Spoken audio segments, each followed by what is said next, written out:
Okay, I'm gonna make a little YouTube video here. This is an Oliver 550 tractor. I'm pretty up close to it, so you might not be able to get a good picture of it. I usually work on Fords, but I've had a couple of these Olivers, and this one's in pretty good shape. What I want to make a video of is I want to show you folks a problem that most people have and they're not aware of. This fuel bowl leaks from time to time, so you need to get a new seal for it. This gas line back here was leaking. If you can see, I've redone the gas line and put all new Teflon tape on it. Get the light back a little bit. It's got all new Teflon tape on it. The reason I did that, number one, is because it's leaking. And number two, when I tried to start this tractor, it started smoking under here, right here in the coil area. And the reason it was smoking in the coil area is this little ceramic, see this little ceramic fuse, I guess that's probably not what it's called, but I'm doing the best I can here. It's kind of a little breaker fuse. See in the back there, it's kind of, hold on a minute, see right in there? That is basically a fuse reducer, whatever you want to call it. I don't know what it's called, but I know what it does. It drops the circuit down. So here's the deal. This thing was covered in gas and oil, and it was smoking and catching fire. And so I had to unplug everything, cut it off, because if you notice where the fire, it bolts right here, and the fire was going right here. You see that? This has been happening for a long time. So I'm really surprised somebody's not already dead or burned up or blown up.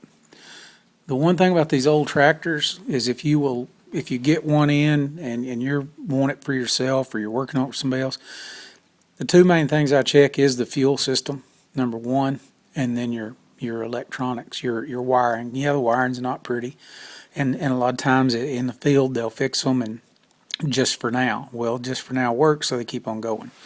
This thing right here will kill somebody. Take this apart. What I did was I took a little Bunsen torch, just a little burner, a little gas burner, and I set this on a piece of metal and I burned all the oil and gas off of it. It don't hurt it. It's ceramic. Now you say I'm wearing gloves because it's still warm. It'll stay hot for a while. Take your time. Don't get right on it or you'll break it. Just heat it up and burn all the residue off of it, and look at it, inspect it. If it's still good, put it back on. If it's not, go get another one. They're only $5-6, but I believe in, if you can fix it and make it work for you. So I burned all the oil off of this. I cleaned it up. I'm going to install it back on. Another thing, while I'm making this video, I'll show you, very important about these Olivers. You see the front of the engine? I'm going to go real close. I'm going to try to keep my light up here. Right here at the bottom, right under the starter. See that nut? That's a cap. There's an oil relief valve in there. It's got a spring and a plunger. You can get an ice pick or something and grab the bottom of that spring and ease it out very slowly. And just spray you some WD-40 or cleaner, whatever you want up in there. Not parts cleaner, a lubricant. And pull that plunger and spring out, clean them up real good, spray it up in there, and take you a Q-tip or a paper towel or something and run around in there and clean that valley out.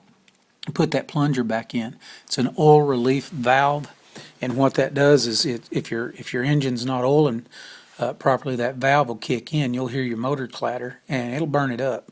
Just that one little part right there. So that's very important on the Oliver. Oliver 550 is what I'm working on. I'll step back and give you a little better picture. I'm on my camera phone, so I don't know how good a picture I can get you. But this is little Oliver 550.